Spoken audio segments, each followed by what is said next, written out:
all of the good stuff that you guys do at GOA are far more front of brain for those of us who are in these states, because we know what it's like. We've had that pressure. We've had things taken from us.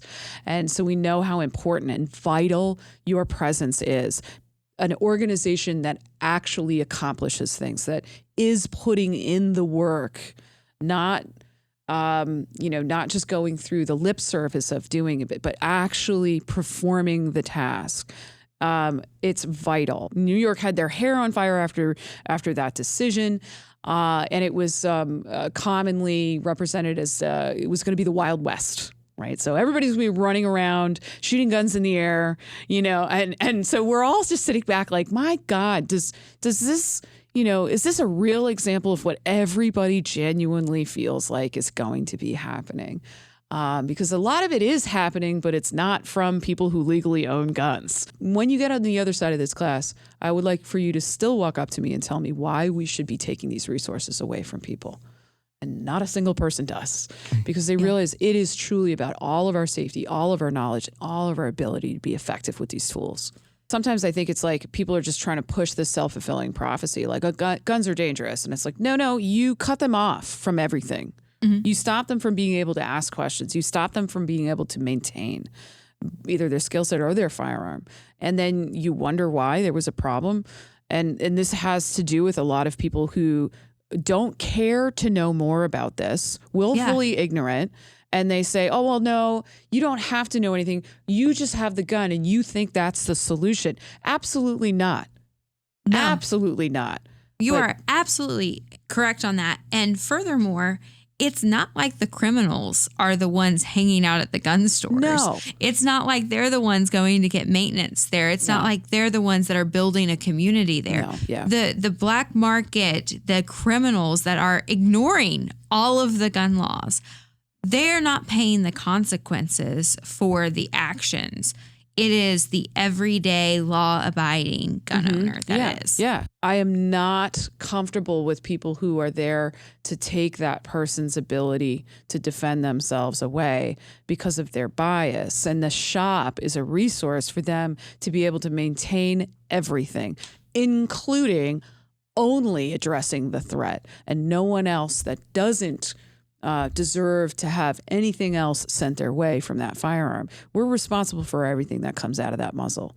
And gun owners know that. But the cartoon or the caricature of us as being these, people who are wandering around looking for trouble, that we're just trying to exact this vigilante justice at every opportunity, or the Hollywood standard that the gun shop is this seedy location with bad lighting and, mystery people in corners doing things that you can't quite decipher. It's just absolutely a caricature. It's just not real life. And this is one of those times where, I think a lot of people feel like they can't ask dumb questions and they're like, well, this is the worst. This comes standard, like everything is good. Like when you are purchasing something, especially when you are purchasing it for a defensive situation, this is the time for you to ask all of the questions that you want to ask. Yeah. And if you're not comfortable asking the questions, you might want to try a different location in a different place. Yeah. Because you're assigning, whether we want to put it in this category or not, you're assigning yourself a certain amount of value by investing in your own protection. Sure. When you see something out in the ether, it means we have fought for it to be there, and we believe in it enough that it is a real solution for you to consider. Welcome to Gun Owners America's State of the Second podcast. We are here with Rachel from Night Fision. Rachel, how are you today? I am good. I'm good, guys. I am not in an office. There's no complaints there. I'm in a beautiful hotel hanging out with people who love this entire industry, love guns. I really can't complain. How about you guys? How are you doing? We're good. Got some caffeine, so we're ready for this. Fantastic. So, Rachel, tell us a little bit about Night Fision, what you guys do, a little bit of history, all that fun stuff. Sure. I mean, I think one thing I'll just address at the top is like whenever we let everybody know who we are, people hear Night Vision with a V. They're like, oh, cool, nuts. And I'm like, actually, not the same thing, a little different.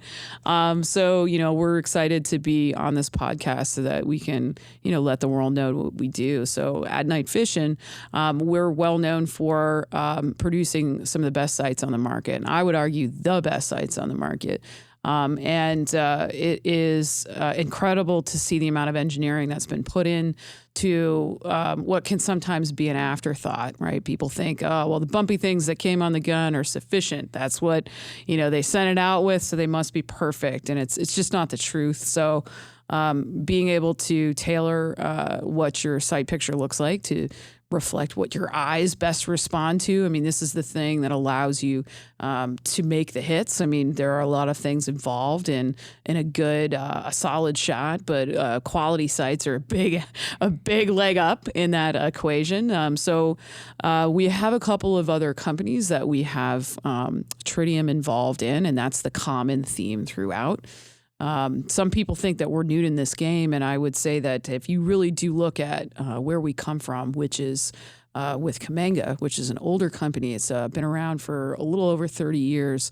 We produce the compass for the U.S. military. So if you've been through a land nav course in the past 30 years, you've done it with our tritium and our compass.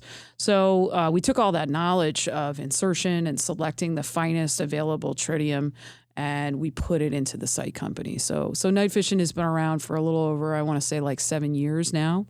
As I mentioned before, we pack all kinds of engineering into these sights. We offer standard height, which is just, the basic iron sight package that you would want if you were just looking for iron sights on guns.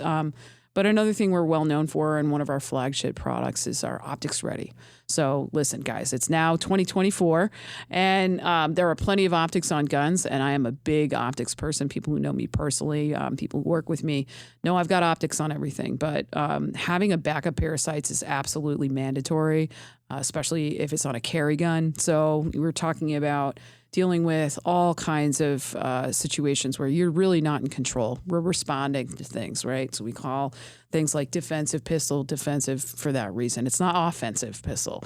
The offensive part is your brain, right? So when we're dealing with all kinds of chaos and things that we can't control, we want to basically hammer down on all of those variables and see what we can deal with. And with the Optics Ready backup sights being present, that just allows you to have a chance were there something to go wrong with the optic, right? There are electronics, things can happen.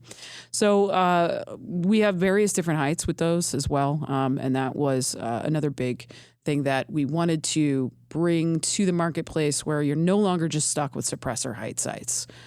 In this industry, we are a people of we'll make it work, right? So we don't tend to go, oh, that's an obstacle, I guess I won't do this anymore. We overcome those things. It's a sea of people who believe in, well, if I need to go here, I will find a way to do it. And in the past, the tallest sights available were suppressor height sights. So to get that co-witness, to get something in that window, should the optic go down, that was your only choice. And so we just kind of said, my God, it's, we have the technology. Why don't we give you guys some options? So that's another thing that we brought to the market a couple of years ago. And we're very proud of those. And they do incredibly well. People really enjoy and love those and are very happy to be able to also customize something on the gun to help them be better, right? So this year we have a couple new products, and we've been showing them off at the show, and they're so new that I can't even tell you when in the year they're going to be out. I know they're going to be out this year. We're hoping to have them out in the first half of the year. But, for our M17 and M18 6-hour guns, those guns don't have rear dovetails, right? So then you're back to this like, well, I guess I'll get this plate that has like a cutout shaped like a sight. It's someone trying to overcome that obstacle. Well, again, we got the technology. We released the optics mounted sights, and those actually screw right down on top of your battery deck. So again, we're just looking to make sure that we solve problems that we know exist and contribute to this community in a positive way, and not just kind of say, here, we hope you like it. Maybe you'll give us our money. It's absolutely not the way we want to do it. We look hard at the problems that are needing to be solved, and we try and spend our energies on that so everybody can be better. So you guys work with tritium. Correct. A lot of people don't know the regulations behind tritium. Yeah. Because you don't have the regulatory issues like a firearms company would, but you have different regulatory issues. Yeah, we do. So tritium is regulated in this country. So it is something that the NRC handles. When you have something like a regulating body, like the Nuclear Regulating Committee, they basically need to approve everything. So there's this element of going and talking to Uncle Sam and saying, hey, are we all good? Have we met all of the conditions associated with selling something that has tritium into the public? And before I want to answer this, before you even ask the question, 100% tritium is safe. It's not why it's regulated. It's not because if, you crack a vial, you're going to be glowing the next night. You shouldn't necessarily figure out what your new condo is going to be in Chernobyl.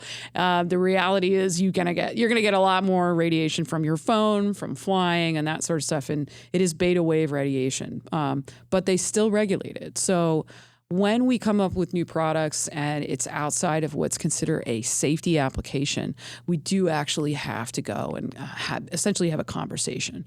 And I'm going to spare you all the nerdy details, despite the fact that we are all a bunch of nerds. That's the reality of it. Like we can all rattle off twist rates and all kinds of thread pitches and all of the things that make us happy in this world. But the reality is we essentially go to them and we say, hey, this is what we got for a new product. You guys good with it? The way that it's going to be existing in the world. And so sometimes that takes time.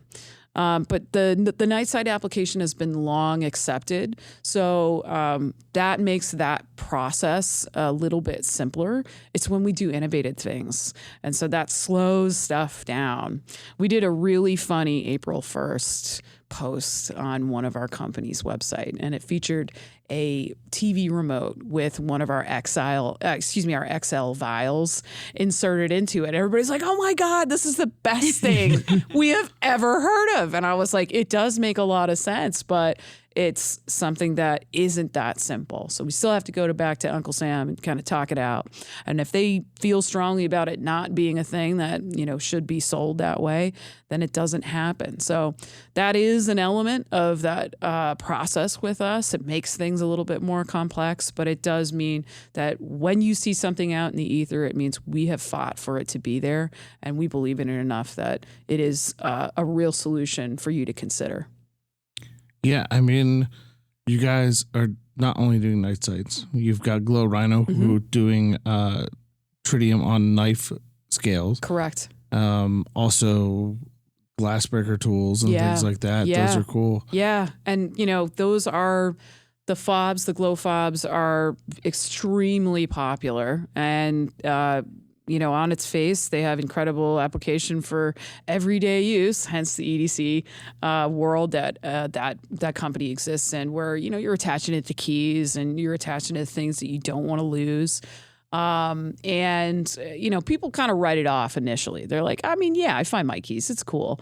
And then you lose power, and then you start doing the slapping around on the body. If you think you might have had them in a pocket and now they've been moved around into a different jacket, or you start, fumbling around in the dark, and it's wild. Those people that have our Fobs, when they have the moment of just, oh my God, I don't need to panic, they're right there. I can see that from, 25 yards away. I can see my keys. So people with land that have like outbuilding or ATV keys, all that sort of stuff, we get the wildest stories that get sent in, and they're like, I get it. It's such a simple product, but if I was out taking coyotes off my land and I drop my keys and then I go back to my ATV and I'm like, oh man, in the snow, all of this stuff, weather, all that outdoor terrain.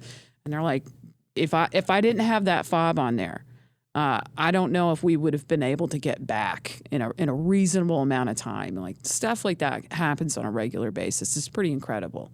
Yeah, my fob, I'm a little embarrassed by this, but my fob is hanging on the pull string of my fan in the house so I can see it in the dark. Yeah. Hey. Turn the lights back on. Hey, we don't regulate how you use it, right? So, and on a serious side, what we do find a lot of people using stuff for, especially like the 5-color sparks, is for med kits and things that people need fast access to without getting the white light out. So when you're needing to get into a pack and you need something quickly, trying to fumble around for, the zipper pull edge is just like not going to be any fun, especially if you've got a stack of zippers near each other. All those paracord knots get together and you start trying to grab for stuff. And if you're under pressure, like trying to save somebody's life, having something that clearly indicates, all right, this is the airway section, this is the blood section, just anything you can do, right, to try to minimize that impact in time. So they end up going into the packs and on the cases of people who are using them in that manner, and that's another just incredible use for all of that stuff that we're so honored that we can be part of. So being a company that makes night sights, iron sights are used both for day and night use, but most of the time you're shooting in the daylight. Sure. So you have these colored front sights. Sure. Why did you choose the colors you chose? What makes you go into that? I mean, there's a whole science behind that as well. There is. So, I mean, if you're feeling froggy, you can head to interwebs and you can learn about how our eyes see. But one of the things that we tend to across the board as humans see better is things that are as far away from the cool red spectrum. It's one of the reasons why you don't see signage in blue, right? So every once in a while, people will do it. They'll get it up. They'll spend the money. It's especially common because blue is a very prevalent color in like the finance sector, right? And then they'll want to put that as a glowing sign on the side of the building. And if you've ever really driven past it, and as you get a little bit older, that stuff is harder for you to see the crisp edges on. It's because blue is actually a difficult color for us to see. So when we start to get into that kind of like cool red sort of range on the color wheel, we have to use a lot more energy to see that stuff. So anything that's on the opposite side, which would be like hot reds, oranges, yellows, anything along those lines, we have a much easier time seeing. So that's one of the universal reasons why you see that color across the board in sights. We do actually have a blue ring because, hey, sometimes it's just interesting to see what people will do with it out there. But it only exists on one product line because we continue to see the performance standard of like yellow and orange just be like outstanding. So we stay primarily with that across the board on everything. And I would say the colors that we chose and the reasons behind them, I was having a conversation with someone once and they were like, hey, well, that yellow looks a lot like the splash on on the type of target. I can't remember the name off like when you're the oh my God, my brain farted. Thank you. Yes, there we go. Thank you. The shoot and see targets. It is the end of the day, guys. But the shoot and see targets, right? They're like a high vis color. When you shoot them, they're either like that orange or that bright, like chartreuse yellow. Very similar to front sight colors. And I had somebody go up to me and they said, you know what? I don't like those front sight colors. They blend in with my target. And I said, you're 100% right. They do blend in with your target. But I don't see people wearing those colors. And if that's a defensive gun, that's why the sight has to show up to what you were saying before, especially if they're iron sight systems, that's your primary sighting system. So if you're talking about a competition gun, totally get it. If you're going to constantly be working against a particular like craft brown color, like you're an IDPA, USPSA, you want to try and pick a color that shows up against your primary targetry. But if it's a carry gun, which is primarily what we make sights for, The reality is you do want to make sure that it's a color that shows up on clothing so that you can, again, make those accurate hits. Your job is to stop the threat and to hurt no one else. So that's a big reasoning why you see the colors that you do on front sights. And ours isn't paint. It's the entire vial that's being housed in a polymer sleeve that's that color. So, should something nick that surface, you're going to see that color right behind it. Now, you guys offer a ton of different rear sights. Sure. We're seeing this kind of change of philosophy for years. It was always either 3-dot or the Glock U, if you want to call it that way. Placeholders. Yeah, placeholders, exactly. So why are we seeing this shift to blacked out rear and blacked out with a tritium vial underneath and all that stuff? Sure. I mean, so before I had an optic on my gun, back in the dark ages, I shot a tritium front and a U-notch rear battle sight from Vickers Battle Sights, because that was like the hot stuff. That was the business back then. And I was like, all right. And it was a super thin front sight. And it had a lot to do with the way that my brain processed visual information. And if I had a very thick front sight, and I had a very narrow notch at the rear, whether it was U or square, it left me with very little additional background visual information on what was target side. Even though, yes, we're iron sights, we're looking at our front sight, that's the plane that I'm focusing on. I cannot look at my target with that sighting system. But the reality is, I wanted to still get some visual data, right? I still want to be able to get like some idea where their hands were, because these are the things that hold the bad stuff.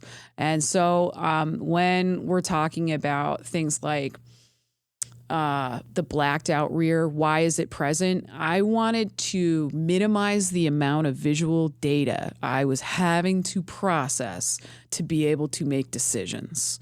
So that's the way my brain works. And everybody's brains work slightly differently, but you can bucket people. And if you have the type of brain that starts to take all the information in and then gets into a closed loop of analyzing, and you're just getting overwhelmed, and you're like, I don't know if that's a line, maybe I should check this, and I'm going to do that.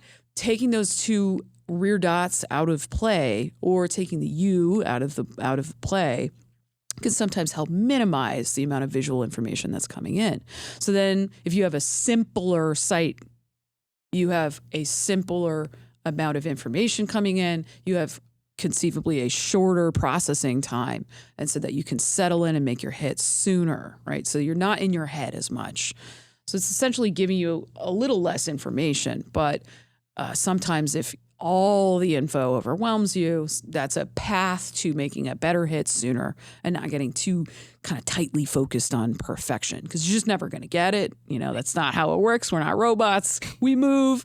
But that's an element of that. With the optics ready, which is the one that we have so many different rear height options in, especially in like the Glock portfolio, it still kind of falls into that same category, because if you have a dot and then you have a tritium lamp, sometimes people get overwhelmed by the rear tritium lamps coming into play, right?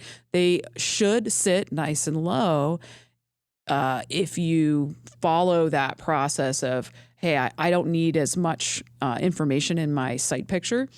They should sit nice and low, and you should be able to do that with us because we show you pictures. We've got our co-witness selector, so we allow you to figure out what the best height is based off of the sight picture that you want. If you want them way down on the bottom, which we call a lower 1/5, and where the lamps are being kind of covered up by the battery deck, they're just the ears poking over into your optic window. Some people just want that. They want as little possible to be able to process their sight. But back in the day with those suppressor height sights, man, it was just, you blocked half the window. It was too much information, and people were just looking for ways to make it simple. So one of the things that I always find interesting is the roadmap people take when they become a new gun owner. And how we choose when and how to upgrade different components and get more comfortable with that idea of upgrading. Sure. Obviously, you make a product that is mission critical when using a firearm. How do you recommend, or what would be your steps to success for all of the new gun owners that are joining the 2A community?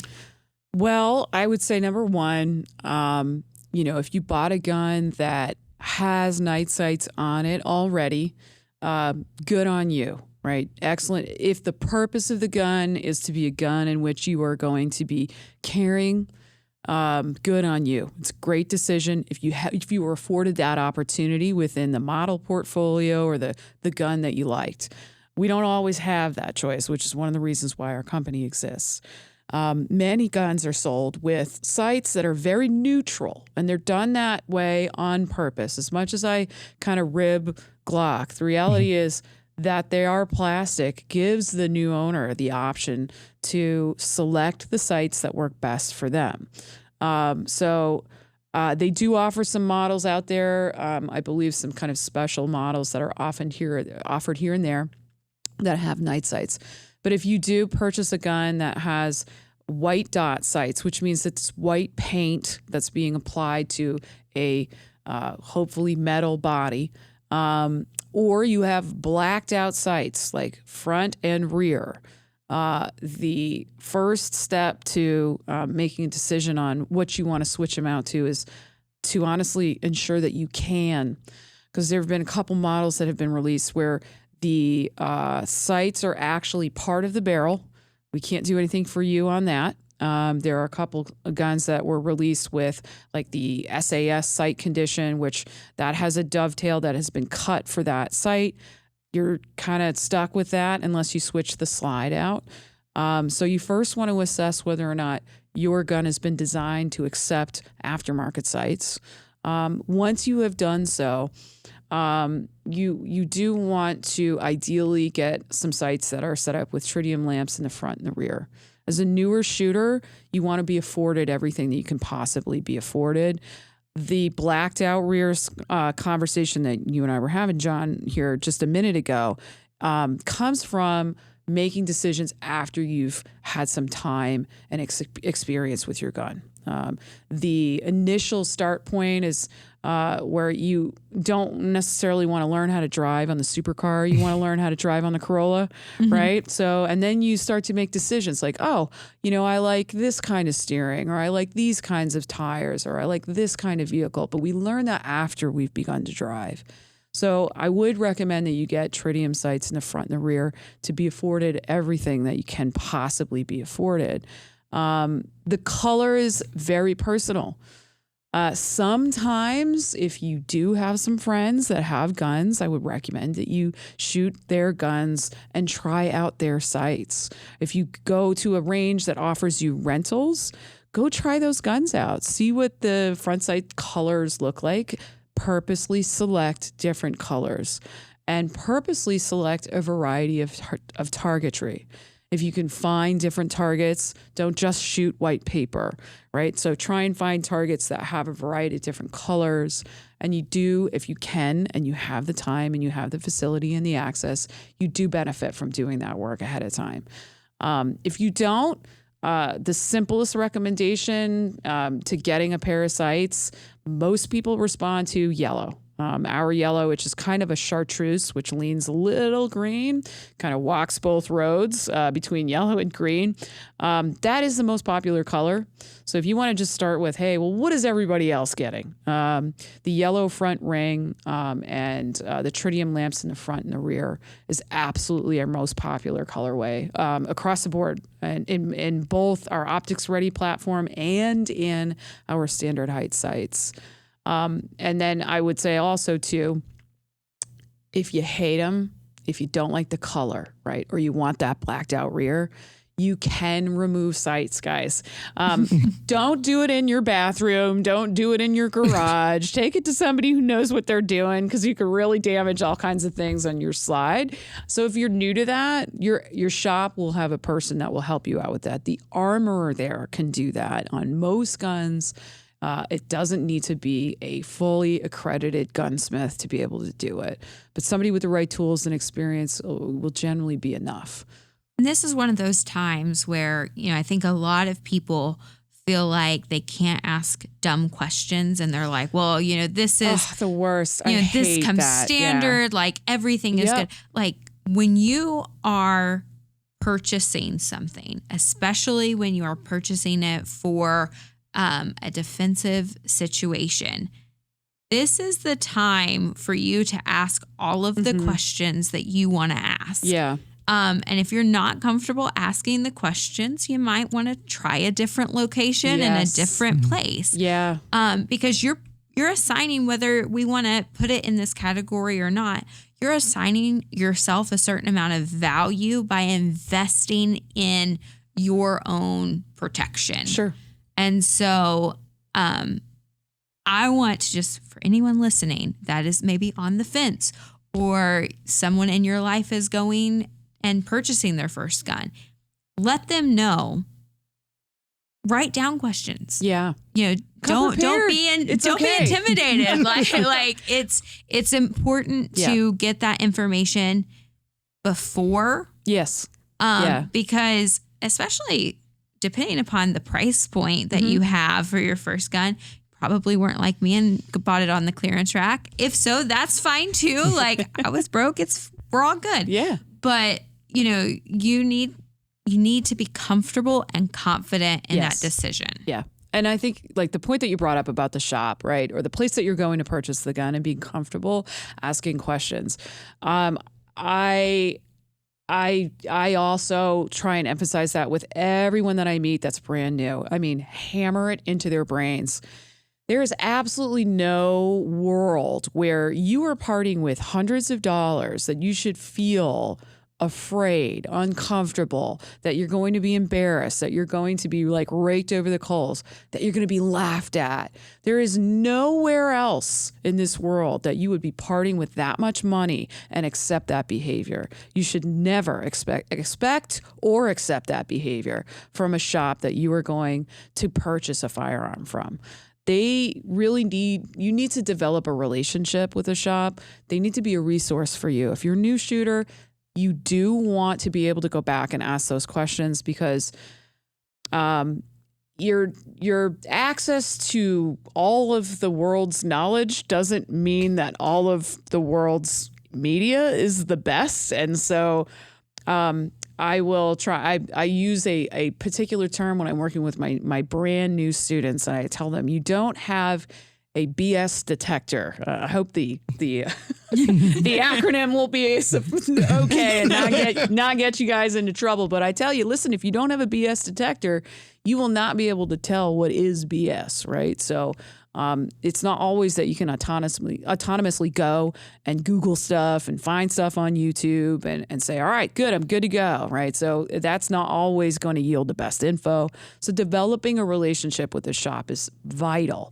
And also not feeling like an island. I live in a state where, guns are this big, scary thing, and there's a lot of bias around it. And, I know plenty of people who are really heavy into their training aspects. They're very serious about it. But if they said a word about it at work, they would be let go immediately. So, if you're feeling alone on this stuff, it's important to develop that relationship with the shop without question. Yeah. And, a lot of people don't know that is okay. Mm-hmm. They feel like they're almost like the problem child, going back and asking. Everybody knows everything but me. Oh man, they're gonna be so pissed with me. Yeah, and the truth is that everyone starts as a novice at some point. Yeah, and as a community, we're more excited when someone comes back. Sure. And wants a little bit more knowledge and grows. Yeah. Than we would be if you purchased that firearm one time and we never saw you again. Yeah. It's a little dubious like that because again, the reality is like anything else, if you do something once and then you expect to do it again 365 days later, just as good as you did it that one time, it just ain't going to work. So, whether it's knowledge, whether it's skill set, constant contact with this makes you better. And if you're feeling uncomfortable and compelled to like just not ask and not participate and not get involved, it doesn't make it any better. Right? Like it just doesn't make it any better. So developing those relationships are critical without question. Well, I'm going to switch a little bit. So as a night sight company, either you guys have products on new models because the company comes to you. Sure. Or you're developing products for them. Yes. There's a ton. We are here. There's something like 75 new guns from major manufacturers that just came out. Yeah. Plus 1,000 more from other manufacturers. Yes. When do you go, yeah, it's time to make a pair for this gun? Well, I mean, I think one of the things that we're sort of well known for is listening to our customers, right? Oh, is this what you need? Okay, we got you. And so one of the biggest determining factors is everybody's voice, right? If we get a large volume of people asking for something, we will do it. So it's if we're just getting hammered for a particular product and manufacturer, we will do everything that we can possibly do. Now, that alone, saying, hey, everybody wants sights for this particular gun, unfortunately doesn't bring it to fruition because we have to do our due diligence and get all those dimensions and get those elements that will allow us to develop those sights. And part of that is, going to the individual manufacturer and ensuring that we get correct information. So there's a little bit of a telephone game sometimes that happens. So unfortunately, we're not under complete control of being able to get that stuff out ASAP because we do have to work with that particular manufacturer. But that's how we do it. We listen to you guys, right? That's the big deal. If you guys need sights for a particular gun and we're just getting hammered in social media, we're getting hammered in customer service, everybody's emailing info at, hey, where are the sights for this gun? We will absolutely add it to the product line without question. Okay, firearms industry, hear me for a second. I love you all.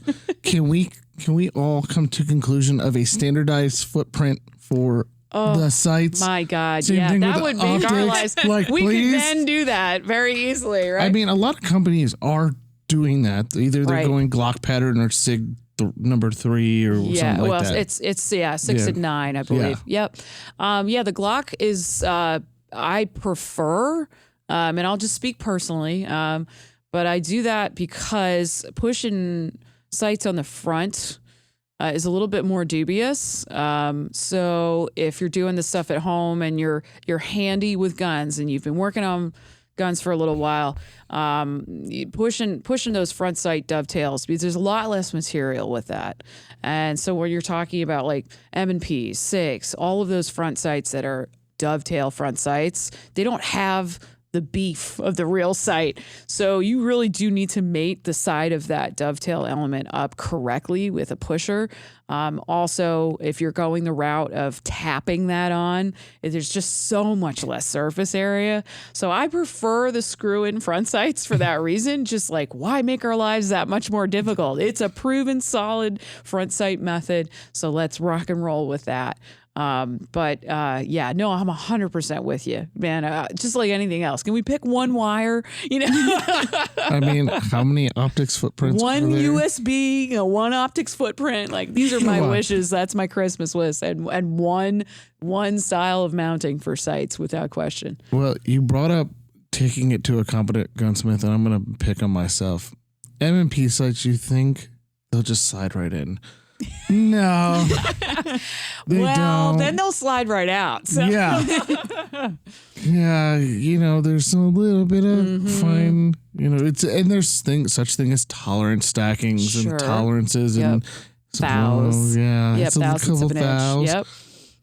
Yeah, I learned that the hard way. Yeah. So we added a set screw into our sights to try and take the labor out of getting sights fitted on before you start really, either using the tapping method or using the pusher. And that's because, people were just like, oh man, I feel like I'm taking up so much material off and it's taking forever. But the reality is, like, these have to stay on a slide that's cycling like 7 Gs. You know what I mean? We're talking about this massive amount of physical force that's going back and forth. And, as you mentioned before, mission critical. These guys got to stay put, right? And if you take too much material off, yeah, it's satisfying to be able to push them in, but they're going to come right out, or they're not going to hold the zero that you want, or the orientation that you want in the dovetail. So it is a little bit laborious. So we did take a little bit material. We took in general a little bit material down, and then added the set screw so that it was taking a little less material off. But dovetail tolerances change. So like even within an individual firearm, if some of the finish is a little bit thicker that day, if it's that type of finish where it goes on top of the metal, if somebody decides to make a tooling change and they're like, it's not a big deal, but then they don't communicate that to anybody besides their internal teams, then we're, kind of left holding the bag on sites that don't fit. And we sort of have to go back to manufacturers and say, hey guys, did anything change? And everybody's like, no, it's fine. And then tooling guys in the back like, hey, I changed that. And you're like, no. So there's elements of like, this is a big, long chain of people that are involved in making these incredible things. So there's stuff like that happens for sure. But yeah, taking material off is a real thing on these dovetails, man. Buckle up, saddle up, get those stones out and get ready. Yeah. So I want to kind of go to this point of, having that community, being able to go and have someone, if you're not familiar with putting sights on, having that armor or having that person in your community.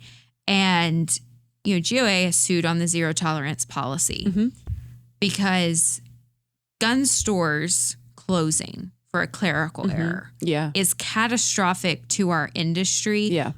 Far beyond the point of selling a firearm. It is that community aspect. It is that maintenance aspect. Yes. And in many cases, it can also affect the training aspect. Yeah, puts it in jeopardy without question. Yeah. When you have that much riding on a community, during COVID, how many times did we hear frontline workers, they're vital, they're essential.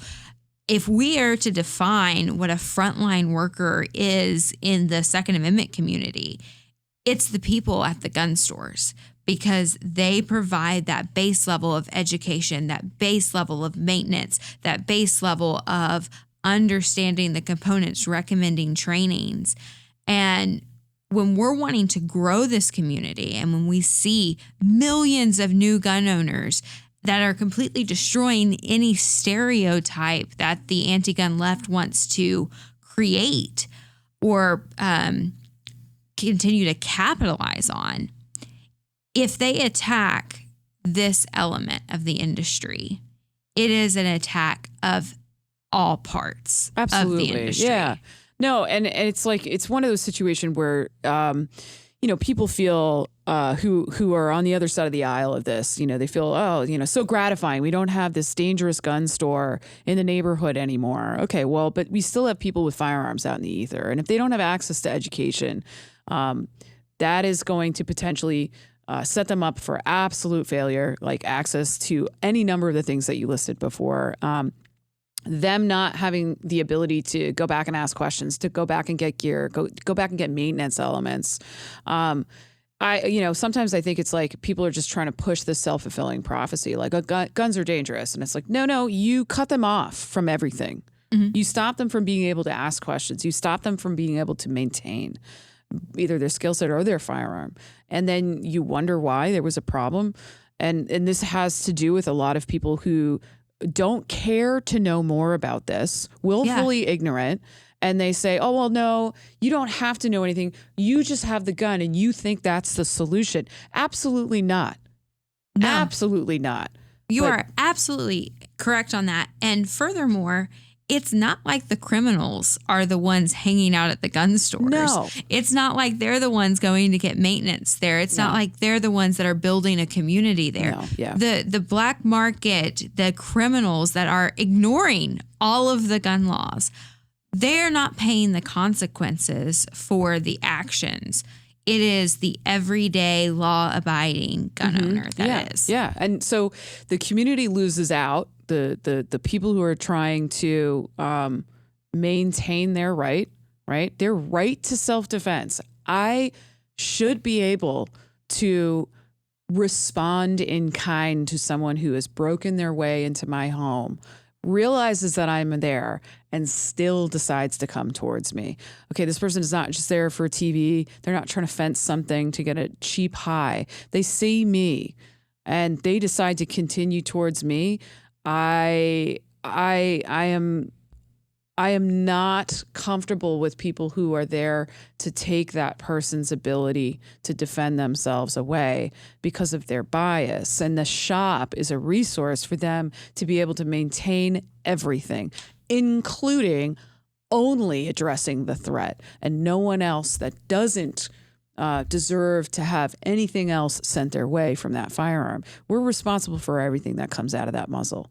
And gun owners know that. But the cartoon or the caricature of us as being these, people who are wandering around looking for trouble, that we're just trying to exact this vigilante justice at every opportunity, or the Hollywood standard that the gun shop is this seedy location with bad lighting and, mystery people in corners doing things that you can't quite decipher. It's just absolutely a caricature. It's just not real life. Like I'm constantly faced with this where I live, and this idea that people all look the same. They all have the same socioeconomic background. They have the same reasons why they're coming to guns. And then I get into, 18, 25 person beginner first attempt at getting involved in firearms classes. And I see a variety of people. I mean, we're here at a show for the industry, and I see a sea of different human beings that walk into my booth, walk around my booth. Unfortunately, some of them walk past my booth because they just don't know how awesome we are. But it is infuriating. The background, like my background does not come from law enforcement and military. I went to art school.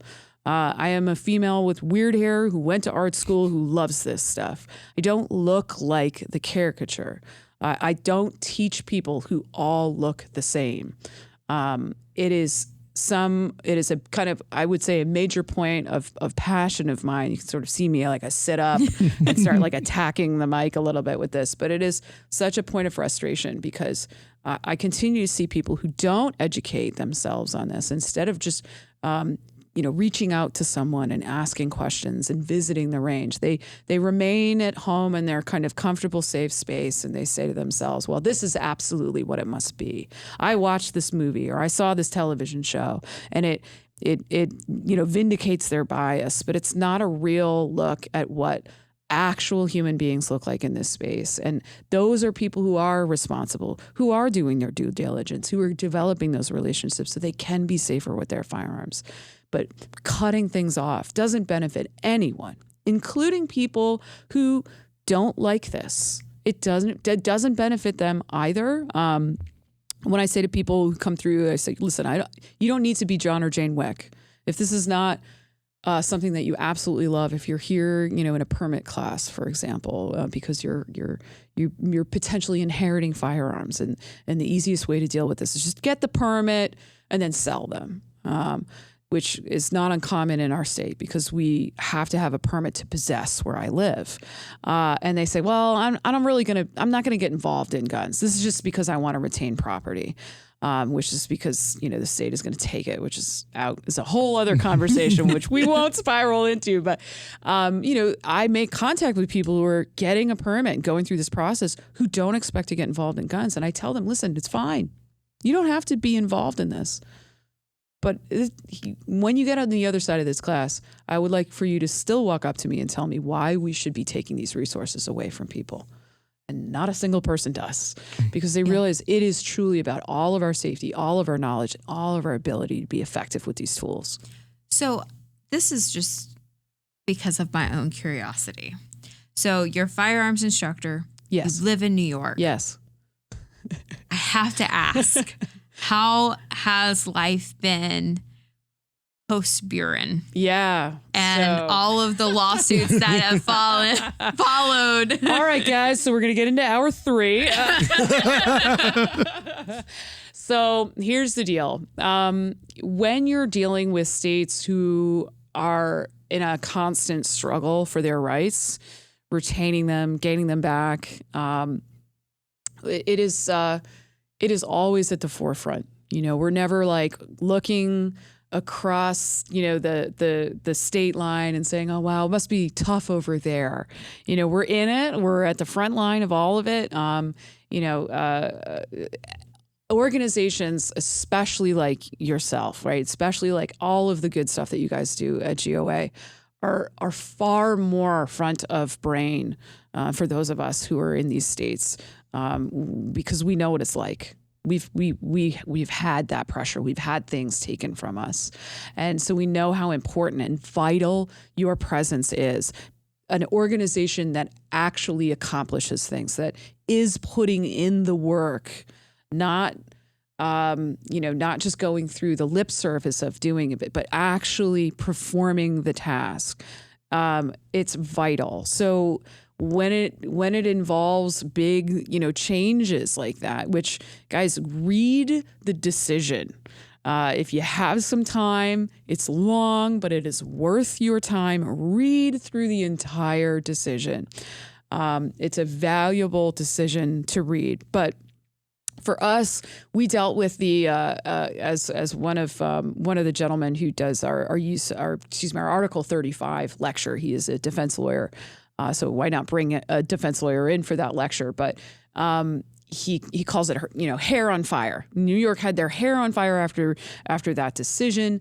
And it was commonly represented as it was going to be the Wild West, right? So everybody's going to be running around, shooting guns in the air, and so we're all just sitting back like, my God, does this, is this a real example of what everybody genuinely feels like is going to be happening? Because a lot of it is happening, but it's not from people who legally own guns. And that's kind of why we are talking about gaining that stuff back. It's like, guys, there are a lot of people running around shooting guns at people. And they are not the people who have gone through every single hoop in that state to obtain their permits, just, as I said, just to possess. Right. So the reality is the reaction was strong from the state government. Pretty substantial. The requirements now are very different, but there is a path to be able to get your permit. The flip side of the coin is the restrictions that were assigned to where you can carry are substantial. And that was the response back, right? And so the fight right now is to gain a number of those locations back. Recently, there have been some changes where there was initially a requirement for a place of business to post a sign that they will accept guns, which, is like, what? Yeah, you have to have the sign in the door or the window that says, we do allow guns on premise. And that was the only way that you would then be allowed to carry, versus what is the rest of the country where a private business can make the decision, hey, we don't want guns, here. And, I continue to walk because I'm not going to spend my money there. But the reality is they won that back in court because you can't compel speech from businesses. So there's this back and forth. And so people are like, great, we're fighting these things and we're going back and forth in court and we're gaining some things back. But what we're doing while we do that in New York is we're spending tax dollars in an already heavy tax state. Like it's, a situation where I'm saying we're wasting money here on something that is not actually the Wild West. The only thing that decision genuinely affected in our permitting process is the reason with which you would write down why you were looking for the permit. That's it. Everything else is still retained under states' rights. So as difficult or as easy, however you want to look at it, depending on where you live, because California and Massachusetts have things different going on from us. So I can say as easy or difficult when we're talking about New York permits. I know some of you guys in other states are like, what? It's just always going to be difficult. The reality is, it only affected that. So despite what was represented as, being this Wild West scenario, it was just a gross exaggeration. I know it's a surprise coming from a politician. I know everybody here is just like, wow, how did that ever happen? But the reality is it was a gross misrepresentation of what was really directly affected. And it was just why you were looking for the permit. So in the past, where someone might write all lawful purpose, now they could write for self-defense. Where in the past, the state would argue, well, what's going on in your life?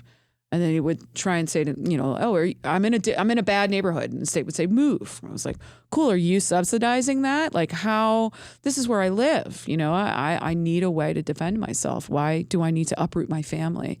This is where I have the ability to pay for this apartment. This is what I have. How does the state be able to say, oh, just move? It's not that simple. Do we get to just say to our stalkers or a domestic dispute, like, oh, don't be mean to me anymore? It doesn't work like that. So yeah. But that's a little bit of the background. So our process changed. We went from not a class requirement to having 18 hours, so 16 hours of classroom and 2 hours on the range, which is a pretty substantial amount of time and money for people to invest in at the beginning. So by nature, that does cut out a lot of people who had access to this before. Because if you don't have the ability to afford a class that's 2 days that has a classroom and a range environment and leaving your job for 2 days, if you work on the weekends, guess what? You're gonna have a hard time getting that permit. So it's a sneaky thing, right? New York has been just a tremendously hard landscape because the city centers are so anti-gun. 60% of our population. Yeah, but you go out into the rural area. I think everyone thinks that everyone in New York is anti-gun, and that is it's not the case. No. As soon as you leave that city center, it becomes almost like a different country. Yeah. The values change, the culture changes. Yeah. If you look at those governor races and you look up the color map, right? The entire state is a red state with the exception of about like 7 square miles that we it's about, I should say it's like 7 or 8% of our entire state landmass. So the other 93 is not in the same boat. And so with so much money going to the city, it's leaving the rest of the state anemic. And that's a point of frustration for everybody. It's like, people who are in and bordering Canada are like, why am I paying for the MTA?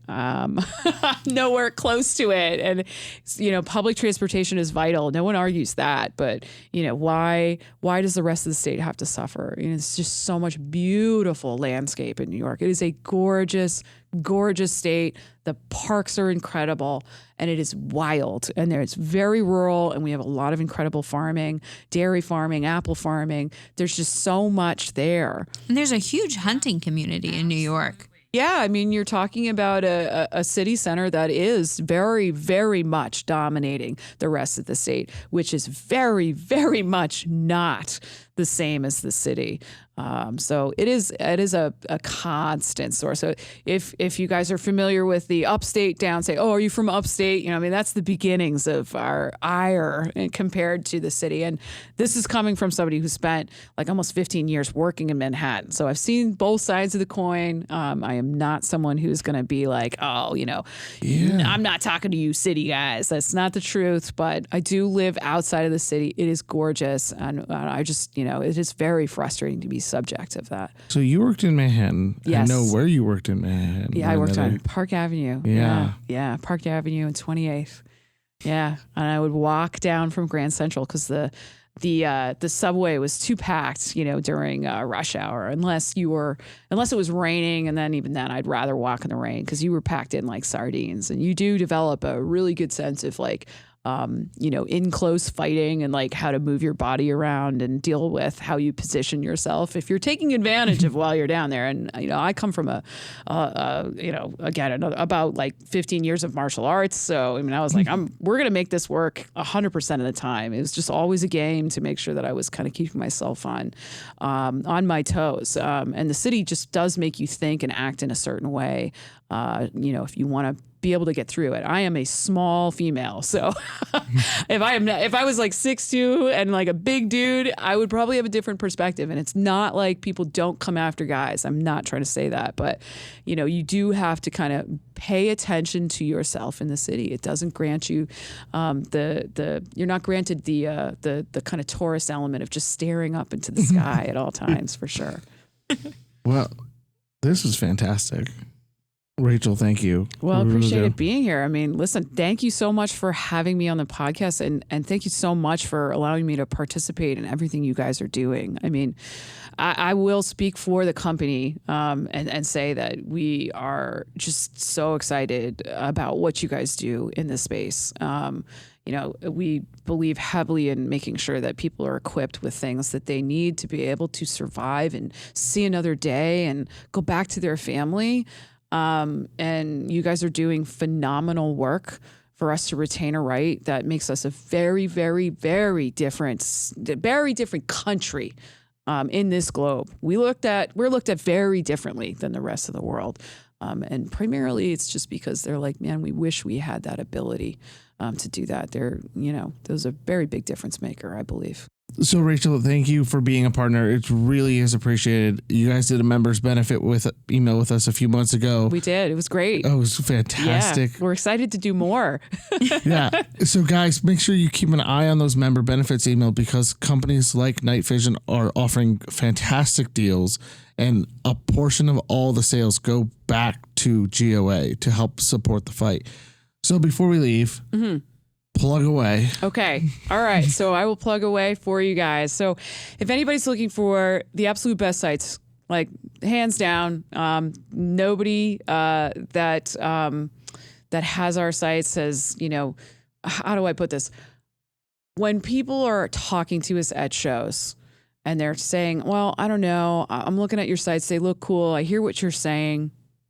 And then we have someone all by themselves organically walk up and say, hey, I have those sites on everything I own. You're going to love them. Those are the people that I'm just like, hey, you're doing my job for me. So, if you're out and about and you're hearing somebody talk about us and you want to go purchase our sites for your firearms, or you want to just try and peruse and see whether or not we have them, and you don't see your manufacturer and you want to contact us, the best way to do that is all through the website. So you can find us at nightfision.com, and that is NIGHTFISION.com. So we dropped one of those S's in fission, so I want to be very clear about that. But you can find us on the web at nightfision.com, and we have some really cool stuff up there, both for you guys who are educated and for our new shooters. So if you're new to this, hit the co-witness selector. That'll help you buy the right sights for your gun. And then if you want to get into some of our EDC stuff, we talked about Glow Rhino before. That's just glowrhino.com. And we didn't spell that in a weird way. So if you can spell those two words, you're going to be fine. You'll land on the website, I promise. And if you do decide to get involved in land navigation, right, and you want to use a compass, and that's something you want to get curious about, we find more and more people they want to learn that. And they want to understand what's it like to be without a GPS mesh network. I want to understand azimuth, all of the good stuff associated with it. You can visit us at Kamenga.com, and that's CAMMENGA.com. Awesome. And socials? Socials, yeah, absolutely. We're on Meta. You're going to have to spell out the entire account because, we make these things that go boom, and Meta's not the happiest about that. So it is Night_Fision on Instagram, and we are on Facebook, and you can just search us. And then same for Glow Rhino. Glow Rhino comes up a little bit sooner. because there are a lot less guns on that account. So Kamenga also has socials, and pretty much across the board, universally, all three companies have presence on Instagram and Facebook. And we're trying to grow our YouTube side of things, but we're also just growing the company. So as soon as we get some more people in, we'll we'll start growing those educational videos as well. So. Perfect. Awesome. Well, thank you so much. And thank you guys for watching. If you're listening to this on a podcasting platform and would like to leave a 5-star review, we would greatly appreciate it. And we will see you on next week's episode. Have a great day.